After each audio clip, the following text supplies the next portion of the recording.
Tratando sobre esse arrebatamento, não é? Então a gente já viu que ele vai ser repentino. Ele vai ser sem aviso prévio. Quando eu digo sem aviso prévio, é uma trombeta, né? A última trombeta que vai tocar. Então essa trombeta é uma trombeta que vai ser tocada para a igreja, para as pessoas que estiverem vivas no momento do arrebatamento, ok? Bom, para as pessoas que estiverem mortas também, porque vão ressuscitar juntas, não é? É muito importante esse texto de 1 Tessalonicenses, porque a graça de Deus se manifestou salvadora a todos os homens. A mensagem do Evangelho é uma mensagem da graça. O céu é um presente. O céu não pode ser conquistado por esforço pessoal. Por quê? Porque o que leva a pessoa a ofender a Deus é o pecado. E quando o pecado é cometido, já foi cometido. Né? Não tem como desfazer um pecado. E pecou e o salário do pecado é a morte. Já aconteceu. Então só existe uma forma do ser humano ser perdoado por Deus e passar a eternidade com Deus. De graça. Né? Então ela se manifestou através do sacrifício de Jesus e se manifesta cada vez que a mensagem é pregada. Agora as pessoas vão fazer as escolhas. A aliança é essa. Eu ofereço para vocês um céu de graça, desde que vocês reconheçam que me ofenderam e que vocês reconhecem que Jesus pagou o preço, e aí você tem o seu perdão gratuito, né? E agora você vai viver para me agradar, não porque você vai conquistar o céu, mas porque eu te dei o céu de presente, e é uma forma de você demonstrar verdadeira fé e gratidão. Simples assim, não é? Que nos ensina, então, essa graça salvadora, ela traz um ensino para nós. Renunciar à impiedade e às paixões mundanas e a viver de maneira sensata, santa, justa, piedosa na era presente. Então ele não está dizendo que a salvação vem em viver dessa maneira. Ele está dizendo que toda pessoa que entende esse plano, ele entende o quanto ele ofendeu a Deus e ele entende agora o novo plano que Deus tem para a nossa vida. Qual é o novo plano? Agora você vai lutar contra a sua vontade de pecar. Tanto que você vai para 1 João, começa assim, 1 João foi escrito para salvos. Se você disser que não tem pecado nenhum, você é um baita mentiroso. E a verdade não está em vós. Pô, má notícia, né? Aí vem a boa notícia. Mas se confessares os vossos pecados, Ele é fiel e justo para perdoar os vossos pecados e nos purificar de toda injustiça. Então, Deus sabe que nós somos pecadores. Ele sabe que o fato de nós aceitarmos Jesus como Senhor e Salvador vai permanecer em nós, né, a tentação ao pecado. E Ele está dizendo, agora eu vou dar poder para você dizer não para esse pecado. E quando você fracassar em dizer não para esse pecado, o Espírito Santo vai causar em você algo que você não vai se acomodar nesse pecado. Essa é a prova de que você é um salvo de verdade. Por quê? Porque Deus te deu uma salvação de graça. E isso vai compungir você a querer viver para agradar esse Deus. Mesmo falando essa realidade, olha, você está salvo, mas continua sendo pecador, você tem que lutar contra o pecado e quando não conseguir, você tem que pedir perdão. E no capítulo 2 diz, aquele que o conhece deve andar assim como ele andou. É o plano de Deus, imitar Jesus. E aí a gente vai, né, nesse plano, né, e vai acontecendo uma transformação garantida por Deus, né? Enquanto o céu já continua garantido lá. Não há nada que a gente faça, porque o céu é de graça, Jesus pagou, que vai nos tirar do céu.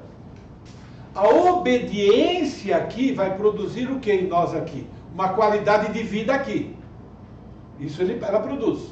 E a desobediência vai produzir em nós uma péssima qualidade de vida aqui. Mas o céu está garantido, ok? Então ela nos ensina a renunciar à impiedade. Então a impiedade existe no nosso coração, mas a gente vai renunciar às paixões mundanas, isso é, prazer pelo pecado. Ainda eu tenho alguns desejos pelo pecado. Tem pecado para mim que ainda é saboroso. Isso só vai sair quando tiver um corpo novo. Apesar de ter esses desejos, Deus me deu poder para dizer não para eles. Entende? Para a gente viver de maneira sensata, justa. Sensata significa usando o cérebro na palavra de Deus. O senso está na Bíblia, não está em nós mesmos. Mas Deus nos deu capacidade para olhar para a Bíblia e falar, não, é isso que Deus quer que eu faça. Tá bom? Sensata. Justa, porque tudo que Deus manda é perfeito. Piedosa, a palavra piedade significa motivação. Eu vou fazer não para aparecer. Eu vou fazer não para que as pessoas olhem para o Pierre. Nossa, está lá santidade em pessoa. Não. Eu vou fazer para a glória de Deus, para devoção a Deus. Eu quero demonstrar para o meu Deus a minha devoção a Ele. É lógico que todo mundo vai ver isso. Porque o comportamento é... Mas a ideia é Deus. Né? É por amor a Ele. Ele que morreu na cruz por mim. Ele que teve, né, a mão, as mãos, o cravo na cabeça, a lança do lado, o pé. Né? Ele que pagou o preço por mim. Então é para Ele que eu estou fazendo. E é só para Ele. Né? Como se as pessoas não existissem. Enquanto aguardamos a bendita esperança. E se essa palavra aguardamos é uma palavra que está no tempo presente. A expectativa da volta de Cristo tem que ser assim. Pode ser nesse segundo, presente agora. Então Paulo está dizendo, olha, nós temos que viver a nossa vida cristã, né? Chegar a esse ponto, né? Pode ser daqui um segundo. Então imagine agora o cristão vendo o romano pegando o filhinho dele, assim, pela mão, um tacho de óleo fervendo embaixo, e fala assim para o pai, César é rei. E o cristão diz, Jesus é meu rei. E ele larga o filho na taxa de óleo fervendo. Só se de verdade ele acreditar que pode ser no próximo segundo que Jesus volta, ele vai se manter firme. E se não acontecer, ele acredita que o menino, o filho, já está instantaneamente no céu. E se ele tombar instantaneamente no céu, aí dá para aguentar. É por isso que tem esse tipo de promessa. Porque é isso que eles viviam naquela época. E não era a grande tribulação lá. A grande tribulação vai ser depois. Mas a ideia é essa, né? Eu vivo para honrar o meu Deus. A bendita esperança pode acontecer a qualquer momento. Agora, isso não era muito comum, gente. O que eu estou falando foram exageros, mas aconteceu. Mas o cristão, ele corria perigo de vida cada vez que ele proclamava o Evangelho. Isso era comum. Eles eram presos, eles eram perseguidos. Por isso que tem textos que Jesus e Jesus é mais enérgico. Ele ensina assim, não fica preocupado com aqueles que matam o teu corpo, depois não podem fazer mais nada com você. Porque depois que eles mataram você, o que eles vão fazer? Não vai fazer mais nada. Você já está no céu, o corpo está lá. Temam aquele que pode tanto tirar sua vida como mandar você para o inferno. Nós temos que aprender a ter um temor santo por Deus. Por quê? Porque Ele é um Deus que fez aliança e Ele vai cumprir a aliança. Quem confia em Jesus tem todo o cuidado e toda a proteção, mesmo que Deus determinou que eu vou morrer por causa do Evangelho. O céu está garantido. Quem não confia em Jesus e negar Jesus, na hora vai ter alívio. Tá bom, tá livre. Pode viver aí no sistema romano. Quando morre, vai para onde? Sofrimento eterno. Por quanto tempo? Entende? Por isso que nós temos promessas assim. Isso é real. Isso é um Deus amoroso e justo também. Um Deus que ama a justiça e que odeia o pecado. Um Deus perfeito. Então nós estamos aguardando essa bendita esperança. Apocalipse, capítulo 1, versículo 3, que é o tema que a gente está mirando, né, por causa da felicidade. Feliz é aquele que lê as palavras dessa profecia, felizes os que ouvem e guardam o que está escrito. Ele diz, porque o tempo está próximo. O nosso problema é que a gente raciocina, cuidado com o que eu estou dizendo, né? Eu vou usar um termo aqui para impacto. Pensa mais do que deve, né? E fala, peraí, mas isso aqui foi escrito há 1000 anos atrás, há 2000 anos atrás. Então acho que tem mais 2000 para frente. Mas Deus diz, você tem que pensar que o tempo está próximo. Porque para você está próximo, como estava para eles. Você não vai viver 1000 anos. Entende? Você não vai. Para você é agora. Apocalipse termina, Apocalipse 22, né? O último capítulo de Apocalipse, 3 vezes ele repete, eis que vem em breve. Versículo 7, eis que vem em breve, feliz é aquele que guarda as palavras da profecia desse livro. Versículo 12, eis que vem, porque essa repetição, eis que vem em breve, a minha recompensa está comigo, eu retribuirei a cada um segundo o que fez. Versículo 20, eis aquele que dá testemunho dessas coisas diz, sim, venho em breve, amém, vem Senhor Jesus. Então é isso que Deus quer que a gente crê, é desse jeito que Deus quer que a gente viva. Entende? Você já pregou o Evangelho para as pessoas e as pessoas disseram assim, eu vou pensar mais um pouco, né?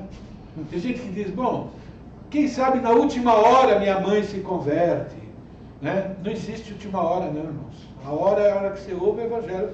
A hora que você ouviu, você já tomou uma decisão. Tomara que Deus te dê tempo, se a decisão não foi boa, tomara que Ele te dê tempo de você pensar e, né, fazer a decisão certa. Mas hoje você está ouvindo. Hoje você vai sair daqui tomando uma decisão. Hoje você vai sair, você pode sair como entrou. Se você entrou crendo, creio, você vai sair crendo. Você pode ter entrado, será, e sair, ainda será. Então, se você sair como será, você ainda tomou sua decisão. Ainda não creio. E você pode entrar aqui, não crendo, e saindo crendo. Tomara que seja assim. Não é? Porque pode ser que arrebatamento aconteça daqui um segundo. E aí depois, aqui vai ser um inferno na Terra. Para as pessoas entenderem o que é. Vai ser iminente. Vai ser alcançado também por aqueles que estiverem vivos no momento do arrebatamento. Então já falamos sobre isso, ok? Então os mortos primeiro, aqueles que morreram, depois os que estiverem vivos, nós seremos transformados, aquele corpo lá que a gente falou. Pergunta, e nós? Isso foi pregado, foi escrito para a igreja do primeiro século, para a igreja de Corinto, para a igreja de Tessalônica. Nós vimos alianças feitas com Abraão, alianças feitas com o povo de Israel, alianças condicionais, alianças incondicionais, aliança feita para o rei Davi, aliança feita com a igreja que a gente chama primitiva, acho que primitiva somos nós, mas deixa para lá. E nós hoje, nós somos, Paulo está escrevendo, quando escreveu essa carta, ele escreveu essa carta para nós também. Nós temos essa promessa de Deus em relação ao nosso corpo. O que nós estudamos hoje tem a ver com o nosso corpo físico. É isso que se trata, né? A preocupação ou a ocupação ou o valor que nós devemos dar para esse corpo físico, que é templo do Espírito Santo, que Deus diz que se eu não cuidar dele direito, é tão pecado quanto qualquer outro, mas que se eu fizer com ele aquilo que Deus não quer que eu faça, por amor ao meu corpo, mais do que amor a ele, se tornou idolatria. É por isso que nós temos a doutrina da ressurreição do nosso corpo. Todo o Novo Testamento foi escrito num período de aproximadamente 50 anos, quando a parte física dos cristãos corria risco iminente, quando eles corriam risco o tempo todo.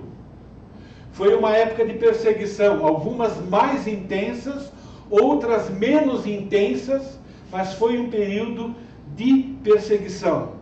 Um período onde a vida de um cavalo, a vida de um boi valia muito mais do que uma vida humana. Onde se cuidava melhor dos animais do que se cuidavam dos seres humanos. Numa época em que cristãos eram queimados como tochas vivas. Cristãos eram colocados nas arenas, né? Os leões devoravam esses cristãos. E esses cristãos, muitos, permaneceram firmes para não negar Jesus, porque eles tinham certeza absoluta que depois que eles morressem, ninguém poderia fazer mais nada com eles. Eles tinham certeza que durante aquele sofrimento, de alguma forma, Deus estaria presente, seja aliviando, seja fortalecendo o corpo, porque o nosso Deus é um Deus sobrenatural. Essa carta e essas cartas, elas foram escritas numa época que se tornar cristão fazia com que as pessoas às vezes tivessem que abandonar o lar, abandonar as suas propriedades. Eles tiveram que fugir de Jerusalém, eles tinham que sair fugindo. Você imagine, né? Você não poder parar num lugar, você não tem emprego garantido, mas eles não negavam Jesus.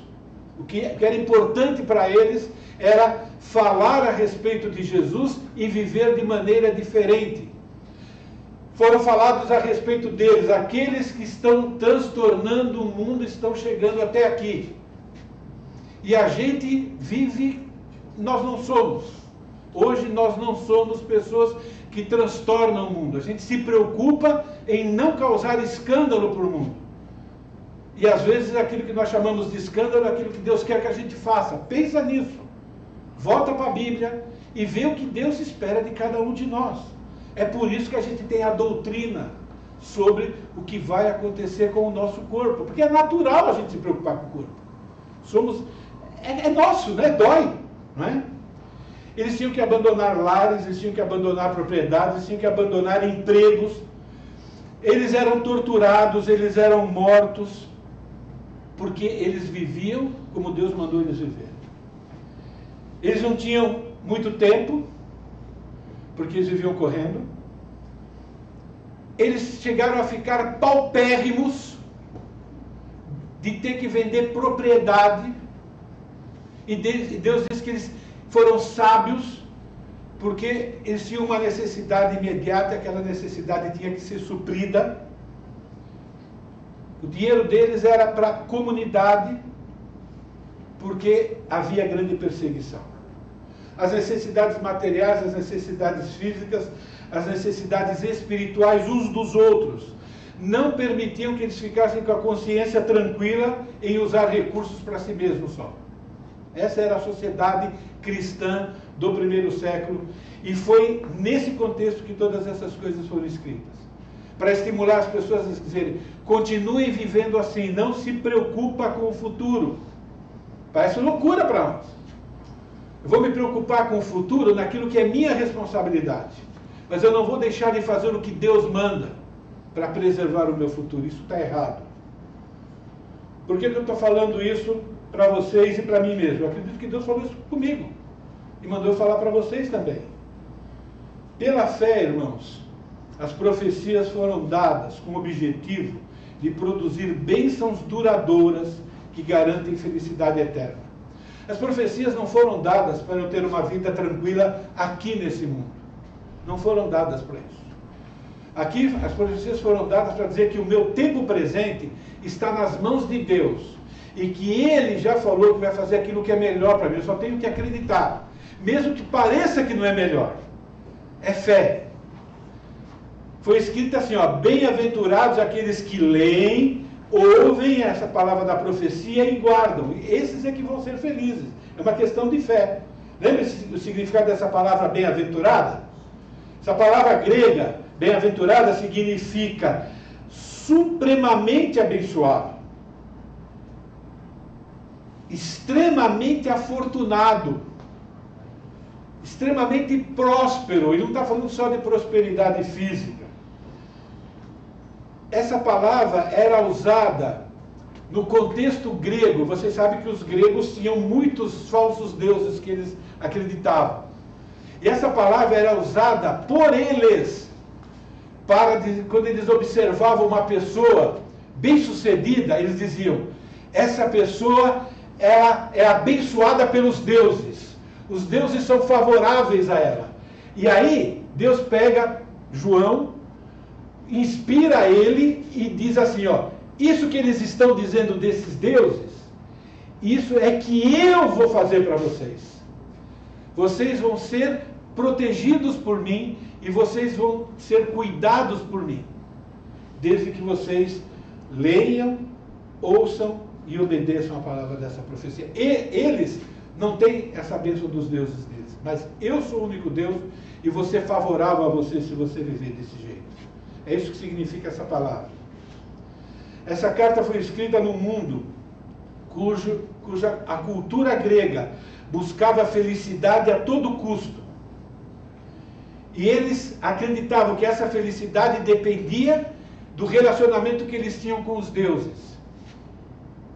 E João diz: olha, a felicidade de vocês depende do relacionamento que vocês vão ter com Jesus, com Deus. É isso que ele está dizendo. Isso que significa bem-aventurado. Deus usa João aqui para afirmar que uma forma de um verdadeiro filho de Deus viver desfrutando de uma felicidade que é sobrenatural, que é só Deus que pode dar, que não é a circunstância, que um filho de Deus pode ter esse tipo de felicidade vivendo num mundo violento, que um filho de Deus pode ter esse tipo de felicidade vivendo num mundo radicalmente contrário a todos os padrões de Deus, que um cristão de verdade pode ter essa felicidade mesmo vivendo num mundo que as pessoas os odeiam com todas as suas forças. Deus está dizendo: eu sou Deus, eu vou produzir esse tipo de felicidade no coração de quem acredita nisso que está sendo pregado aqui. Porque felicidade é algo que Deus dá, não depende das circunstâncias. Pergunta: como um cristão poderia viver num estado de plena felicidade com uma vida tão degradante? Porque a vida do primeiro século não era fácil não, para o cristão.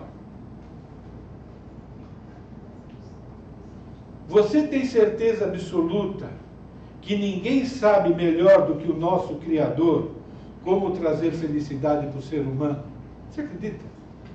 Que ninguém mais do que Deus sabe o que pode fazer você feliz de verdade? Você acredita nisso? Ou você acha que você sabe o que é melhor do que Deus? Por isso que às vezes você faz coisas diferentes do que Deus manda. Porque você não acredita nele, você acredita no que você criou, naquilo que você projetou. Você tem fé de que Deus nos fez e sabe como funcionamos melhor, ou como seremos felizes de verdade? Você tem essa certeza? Porque esse é o meu objetivo hoje, através dessa palavra. Você tem essa certeza? Então, a resposta: como um cristão pode viver um estado de plena felicidade com uma vida social tão degradante? Precisa desenvolver fé, certeza de que a felicidade verdadeira é exclusiva para aqueles que estão em Deus e vivem conforme a sua palavra, obediência, reconhecendo que a felicidade é algo além das circunstâncias da vida.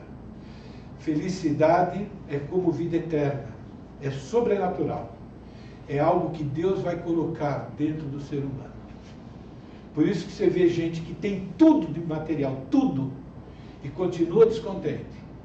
Gente que tem tudo e ainda comete suicídio. Gente que tem tudo e vai para as drogas. Gente que tem tudo e está gastando a sua vida, está acabando com a sua vida, porque não encontra felicidade em lugar nenhum. E tem tudo, tudo material. e está sempre descontente. Que mais? Como é que a gente pode ter felicidade mesmo que tudo conspira contra nós? E mesmo que Deus permita coisas difíceis na nossa vida? Reconhecendo que Deus merece que você o glorifique nesse mundo. Amando muito menos o seu corpo, muito menos a sua saúde, muito menos a sua vida. Não estou dizendo que você não tem que amar nada, estou dizendo que você tem que amar muito menos. E amar muito mais e sacrificialmente o Senhor Jesus, servindo com todos os seus recursos que Deus colocou à sua disposição. Deus não quer o que você não tem. Deus não é injusto. Ele quer apenas que você use aquilo que Ele já te deu, porque o que você tem, Ele te deu.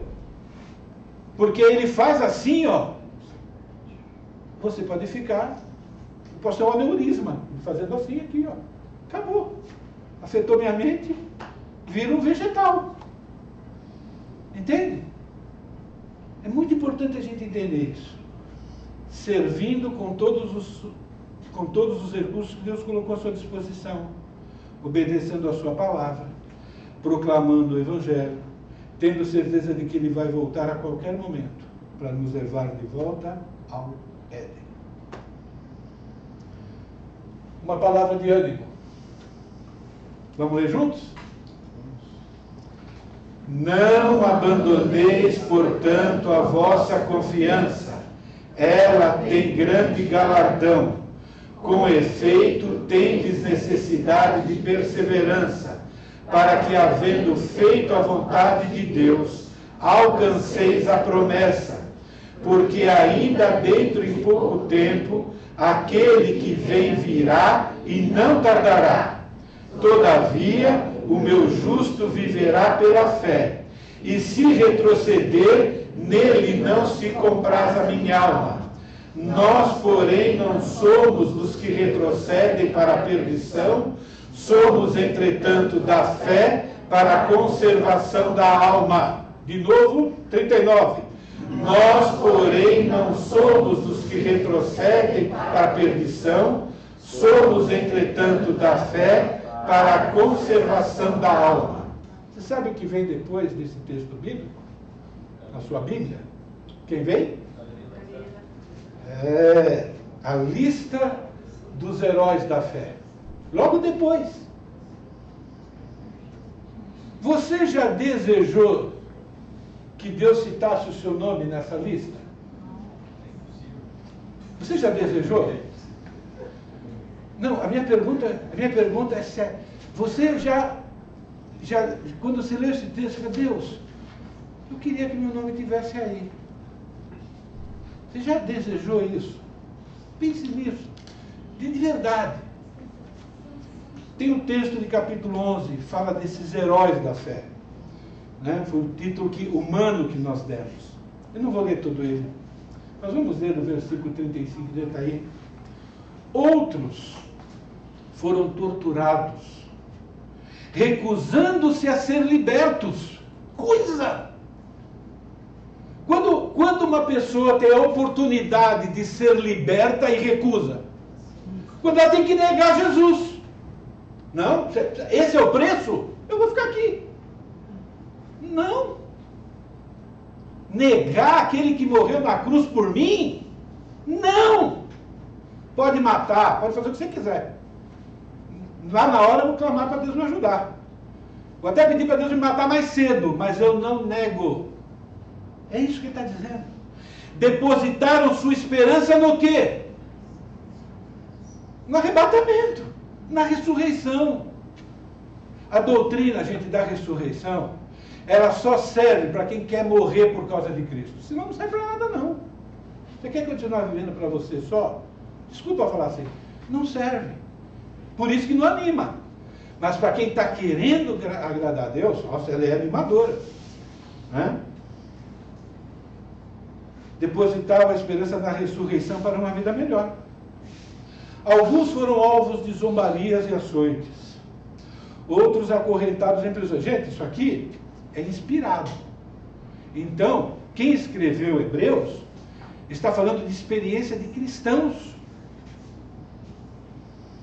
Alguns morreram apedrejados. Estevão foi um deles. Outros foram cerrados ao meio. Outros ainda mortos à espada. Alguns andavam vestidos com peles de ovelhas e cabras, necessitados, afligidos e maltratados. E não era grande tribulação ainda. Mas eles sabiam que esse é o preço do cristianismo. Por quê? Vivemos num mundo junto com os filhos do diabo. O diabo veio para roubar, matar e destruir. O diabo veio para destruir o plano de Deus. E a gente está aqui para que o plano de Deus dê certo. Somos inimigos. Este mundo não era digno deles. Essa palavra me choca. O mundo não merece esse tipo de pessoas. E é impressionante, irmãos, que às vezes a gente quer fazer força para ser parecido com o mundo, para não chocá-los. E Deus diz, nós temos que chocá-los. Biblicamente falando. Vocês estão entendendo, né? Vagaram por desertos e montes, escondendo-se em cavernas e buracos na terra. Perseguição. Todos eles obtiveram aprovação. Eles foram aprovados por Deus. Desaprovados pelo mundo, mas aprovados por Deus. Por causa da sua fé. No entanto, nenhum deles recebeu tudo o que havia sido prometido. Porque muita promessa é para depois. Mas, e daí? Eles tinham a promessa, eles sabiam que ia chegar a promessa. Pois Deus tinha algo melhor também preparado para nós. Quer dizer, eles ainda não foram glorificados. O corpo deles ainda não está. Eles estão lá nos céus, mas ainda está incompleto. Porque eles estão esperando nós, a igreja, se completar aquele número, para a gente ser arrebatado com eles. E aí, junto com eles, a gente vai receber aquilo que falta receber. Pois Deus tinha algo melhor preparado para nós, de modo que sem nós, eles não chegassem à perfeição. E a perfeição é receber tudo o que Deus planejou. Por que você acha que quando Jesus veio aqui a esse mundo, ele ensinou isso? A gente cita isso com facilidade, né? Mas quem acha a sua vida, perdê-la. Quem todavia perde a vida por minha causa, acha lá. Por que Jesus ensinou isso? Deus planejou que todo cristão viva pronto para perder a sua vida, para realmente achar a verdadeira vida. A verdadeira alegria, irmãos, não está na falta de sofrimento. Não está também na busca pelo sofrimento. Nós não estamos buscando pelo sofrimento, nós estamos buscando pela vontade de Deus. É que ele avisou que vai vir sofrimento também. Então não é sofrimento pelo sofrimento. É dizer, bom, para honrar a Deus eu vou pagar o preço que Deus quer que eu pague. Foi por isso que ele prometeu o arrebatamento. Foi por isso que ele prometeu para a gente um corpo novo. Por isso que ele prometeu para a gente um corpo poderoso. E por isso que ele prometeu para a gente um corpo que nunca vai morrer, que nunca vai ficar doente. Um corpo super corpo. Por isso que ele prometeu.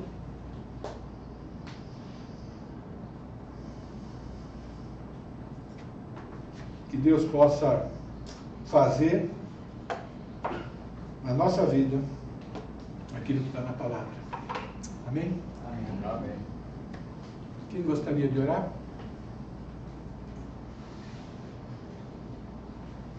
Quem? Maurício. O seu irmão falou? Quem falou? Gustavo. Querido Deus, somos gratos para que o Senhor tem